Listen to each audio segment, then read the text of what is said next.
Whenever one speaks about the strategic relationship between India and Israel, many suggest that it's premised on the military trade. Well, while that may be true to a certain extent, that strategic relationship involves a deep commitment of Israel towards agriculture in this country. Over the last several decades, Israel has built up a real expertise in working in arid climate, in water management and in crop diversification. Joining us now, a very special guest, Ambassador Einat Schlein is head of Israel's International Development Agency here in India. Perhaps the world's first water ambassador. She really deals with sharing profound knowledge of water conservation and its association with agriculture. Thanks, ma'am, very much for being with us. In simple terms, what is the technology being offered by Israel which can potentially transform Indian agriculture? We are very engaged in this agricultural partnership with India. It has been going on since 2009. It had traces before, but it was already organized and settled in 2009. We're bringing in Israeli know-how, technologies and technique and methods, and all this know-how which made Israel quite significant in the world of agricultural development and research throughout the years.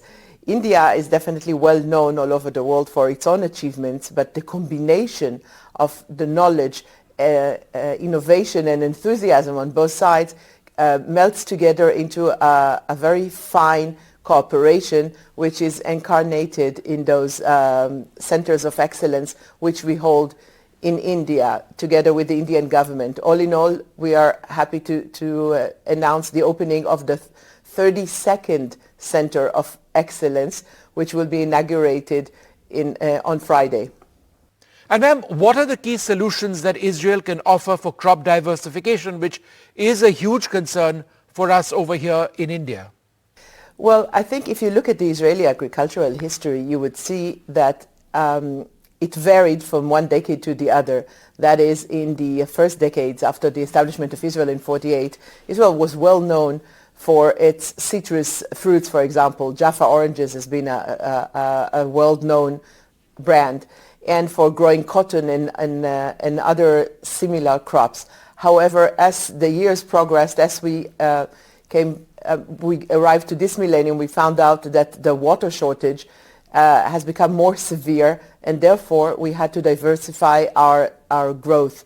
And in this regard, we found, and this is something that we are working with our Indian colleagues on, we found better ways to utilize the decreasing amount of water, dealing with water salination problems, trying to find a better way to grow the various crops, and also choose crops which are more efficient in the water consumption, and also grow them in a more efficient way. That is, for example, the famous drip irrigation technology, which was invented originally in Israel and now is highly manifested in use all over the world. That is very unique, as you can grow full fields with just drops of waters if they are, of course, applicated to the plant in the right time.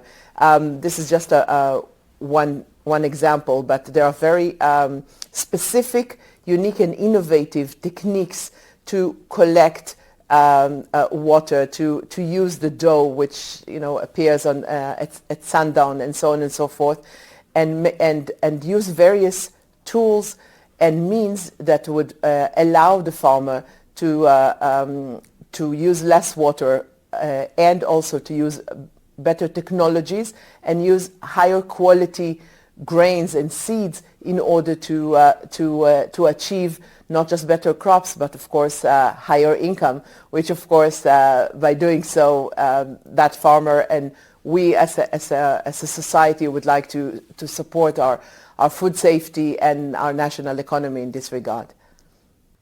And finally, ma'am, how is the entire issue of water management more critical now than ever before because of erratic weather patterns caused by climate change, something that affects us here in India profoundly? I mean, we see heavy rainfall in certain parts of our country, at the same time droughts in other parts. Well, we can't avoid a major phenomena which we see globally, which is climate change. And climate change brings severe changes into our weather and to the rain regime in various countries. This is manifested in India, but also in Israel and in other countries around the world. There are lesser rains where it used to be in countries that we used to be blessed with a lot of rain. The issue of salination and desertification as the desert takes over fertile land. And Israel has been dealing with these issues for decades now, and we find that as the climate change is increasing, these technologies have become very vital for many countries. That is one of the reasons that our long-term partnership, which is also manifested by the fact that we have an Israeli expert, an agronomist, which has been posted here in our embassy in India since 2009. We have also posted a water expert in India. In 2020, following a meeting between Prime Minister Modi and Prime Minister Netanyahu, Israel posted a water expert in our embassy in Delhi. We have our newest expert has just started her posting here. We had a hydrologist which was posted here for 2 years and prepared the ground for vast collaboration in this regard. And she's now taken this position, and this is something which we feel could be another major building stone in the relationship between Israel and India, because we offer many solutions in the area of reclaiming wastewater, for example, or purifying wastewater, and by doing so solving two problems. First of all, of course, the environmental problem of wastewater, which obviously affects cities and villages and rural areas as well. But at the same time, not just purifying this wastewater, but also using them for agriculture in places in which, in a safe way, in places in which the rain regime has changed and they're water deprived in this regard.